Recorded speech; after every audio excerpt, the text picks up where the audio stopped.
Quantas vezes você já engoliu a sua própria verdade só para não incomodar ninguém? Quantas vezes você já morreu um pouco por dentro para conseguir caber no mundo dos outros? Prazer, sou Fausto Locatelli, terapeuta filosófico, psicanalista e professor. Hoje quero conversar com você sobre uma das batalhas mais antigas, silenciosas e universais da humanidade: a tensão entre ser aceito e ser autêntico. Desde pequenos, aprendemos que existir em sociedade exige certa adaptação. Um sorriso aqui, um silêncio ali, uma opinião que engolimos, um gesto que evitamos.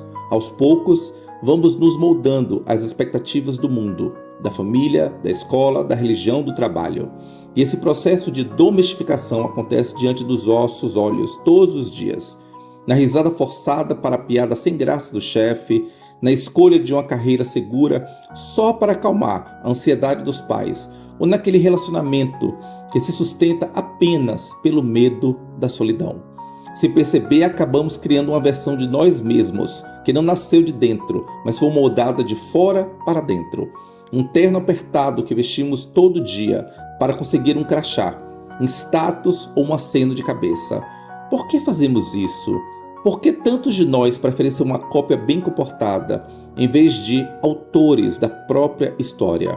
A resposta está no medo primitivo da rejeição, do julgamento e da exclusão social. Medo de ser o estranho na mesa de jantar da família, o complicado na reunião de condomínio, ou o difícil no ambiente corporativo. Vivemos em um mundo em que celebra a autenticidade nos discursos motivacionais, mas pune a diferença na prática do dia a dia. Isso gera um paradoxo cruel. Somos incentivados a ser nós mesmos, mas apenas até o ponto em que nossa verdade não incomode o conforto alheio. Queremos ser únicos, desde que essa singularidade seja previsível, palatável e domesticada. O problema é que viver assim cobra um preço alto, silencioso e crônico. Quando traímos a nós mesmos em nome do pertencimento, algo dentro de nós começa a morrer. Primeiro vai-se a espontaneidade, depois a alegria. E o que sobra é o esgotamento, o cansaço de quem passa o dia inteiro interpretando um papel de quem não lhe pertence. Resta um corpo presente, mas uma alma ausente. Alguém com cargo respeitado, mesa farta e casa bonita, que ainda assim sente um vazio ensurdecedor quando a luz do quarto se apaga. Quantas pessoas compram coisas que não precisam e sustentam casamentos falidos só para manter as aparências para vizinhos e parentes que nem sequer se importam de verdade? Ser autêntico não é um luxo nem capricho, é uma necessidade existencial e exige, acima de tudo, coragem. A coragem de enfrentar os silêncios incômodos e o olhar de julgamento de quem prefere sua mentira previsível à sua verdade nua. A coragem de decepcionar expectativas alheias para não trair a própria essência. Nietzsche dizia que torna-se quem se é o grande desafio da existência.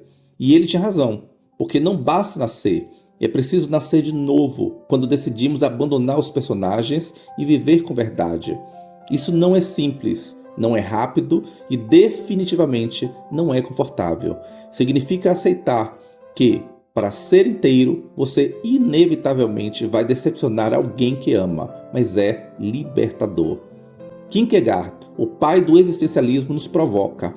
A maior forma de desespero é não ser quem você realmente é.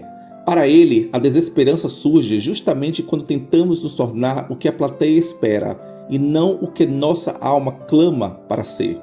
Frequentemente confundimos aceitação com amor. Achamos que se agradarmos a todos, seremos amados. Mas o amor verdadeiro não exige performance. Ele nasce no encontro entre duas verdades inteiras, não entre duas versões editadas para evitar brigas. A autenticidade afasta algumas pessoas, afasta os tapinhas nas costas e os convites por conveniência. É verdade, mas ela aproxima quem realmente importa. Claro, viver com autenticidade não significa ser intransigente ou usar a verdade como desculpa para o egoísmo. Significa alinhar o que sentimos, pensamos e fazemos. É deixar que o mundo conheça nossa versão sem filtros e bancar as consequências com dignidade. A coragem de ser quem se é nasce da maturidade de quem entendeu que agradar a todo mundo é a receita mais rápida para o autoaniquilamento. É dizer não quando todos esperam um sim.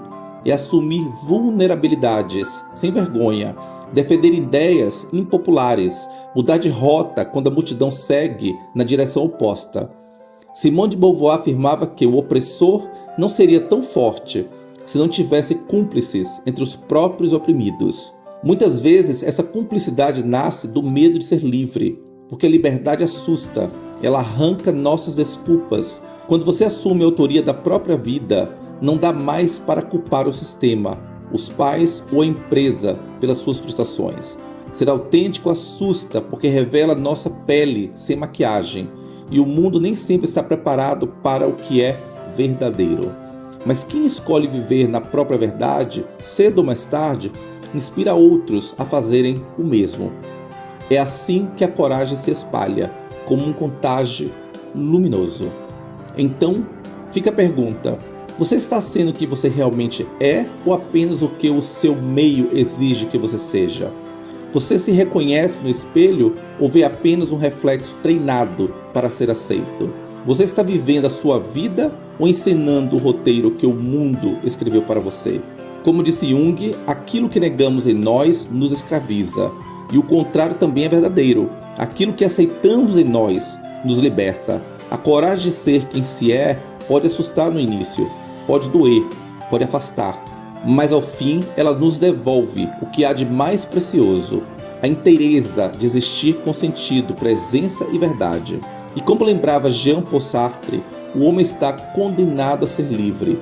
Essa condenação é, ao mesmo tempo, fardo e dádiva, pois é somente nela que a autenticidade encontra espaço para florescer.